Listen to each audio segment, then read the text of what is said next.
السلام عليكم. ازيكم عاملين ايه؟ هعمل النهارده او فيديو النهارده بعيد عن الطبخ والمطبخ خالص. هوريكم ازاي هنضف المكنه براون بتاعتي، براون سلكابيل. هوريكم ازاي انا هنضفها. اول حاجه بفك القطعه دي من المكنه نفسها. في مسمار هنا هنفكه بايه بقى؟ بصوا، في حاجه اسمها الانكي ده حاجه عامله زي المفك، بتفك بس مش هو مفك يعني. ده شكله كده، شايفين ده الشكل، دي احجامه، في منه احجام ومستويات كده. انا بس قلت اوريكم اشكاله، بس انا مش هستخدم الاحجام الكبيره دي، برضو في منه احجام صغيره كده. فانا استخدمت او هستخدم ده كده اهو، شايفين، وهبدأ افك بيه المسمار. في حاجة كمان، لو مش متوفر الالانكي ده ممكن بالمسامير دي او المفكات الصغيرة قوي دي هنفك بيها. هوريكم ازاي.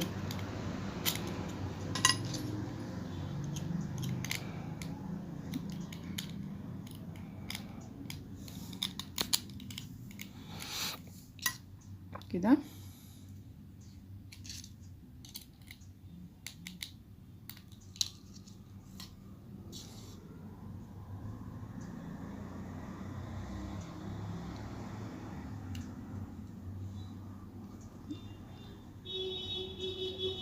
كده شايفين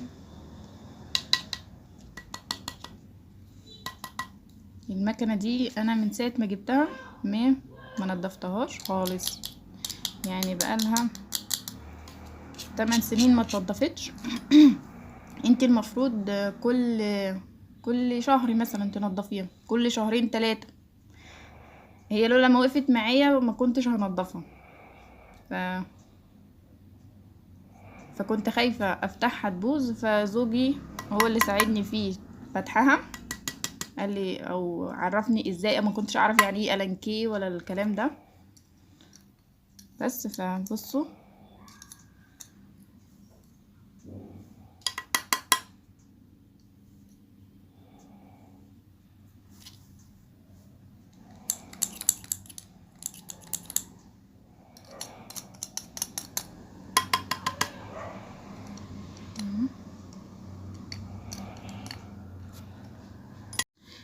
دي انا فرشة مخصصاها لتنظيفها. انا ما كنتش بفتحها زي ما قلت قبل كده، كنت بنضفها كده، بنضف اسمها ايه، الشفرات دي كده بالفرشة. فانا هستخدم دلوقتي الفرشة في تنظيف الحاجات دي كده. شايفين الشعر ده هو اللي كان موقف او اللي عطل لي المكنة، فمش هيطلع بالفرشة، ممكن ملقاط كده لانه شعر صغير قوي.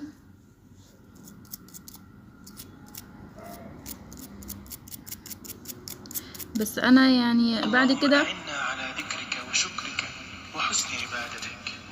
بعد كده هنضفها ان شاء الله على طول علشان ما تعطلش معايا. هو الافضل ان احنا ننضفها على طول، يعني بعد كل 5-6 مرات استخدام تنضفيها. لكن دي بقالها 8 سنين وما شاء الله الحمد لله ان هي لسه قاعده شغاله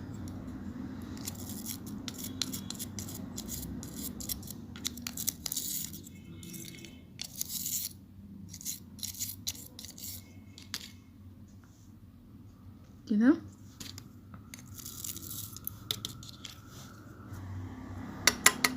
بصوا كمان هتلاقوا حاجه عامله زي التراب، لونه غامق كده، بني او رصاصي، فمش عارفه ايه ده. ممكن من المكنه او الموتور بتاع المكنه بينزل زي رصاص كده من هنا كده.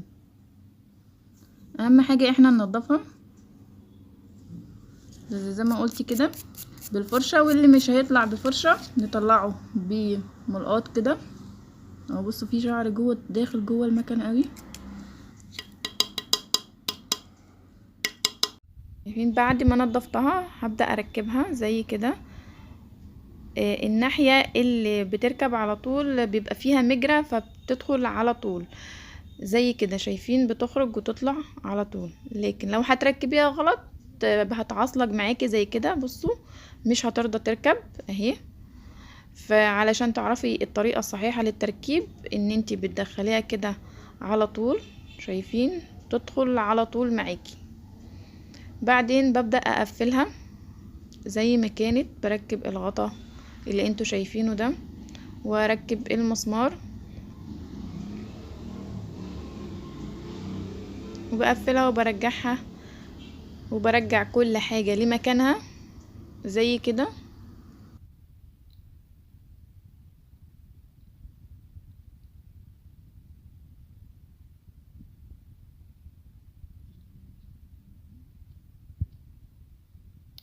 بصوا اهي شغالة اهي،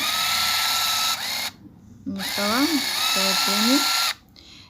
هي ما كانتش شغالة كده. الاول كان لما الشعر كتر جواها مسك او دخل على الموتور فوقفه، فكان حتى لو اشتغلت كانت بتشتغل ببطء جدا. فدلوقتي بصوا سريعة جدا. في حاجة كمان، هي مرة وقفت مني فانا افتكرتها باظت، فهقول لكم ايه اللي حصل. اللي حصل ايه، ان الوصلة دي اللي هي لونها اورنج دي بتاعت الفيشة، المكنة وقفت، فانا كنت فاكراها ان هي باظت لكن هي ما باظتش. فربنا الهمني كده اني طب ما اشوف هنا الفيشة فيه ايه، فهو مش راضي يتخلع.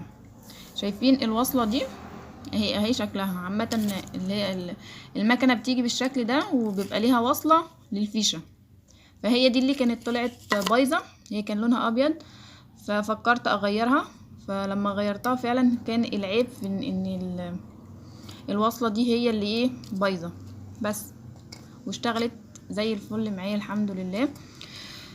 بس وانا قلت افيدكم بقى بحاجة انا يعني في ناس كتيرة بتحتار فيها او بتبقى مش فاهمة فيها، فانا لما عرفت قلت افيدكم بقى انتوا كمان. بس السلام عليكم ورحمة الله وبركاته.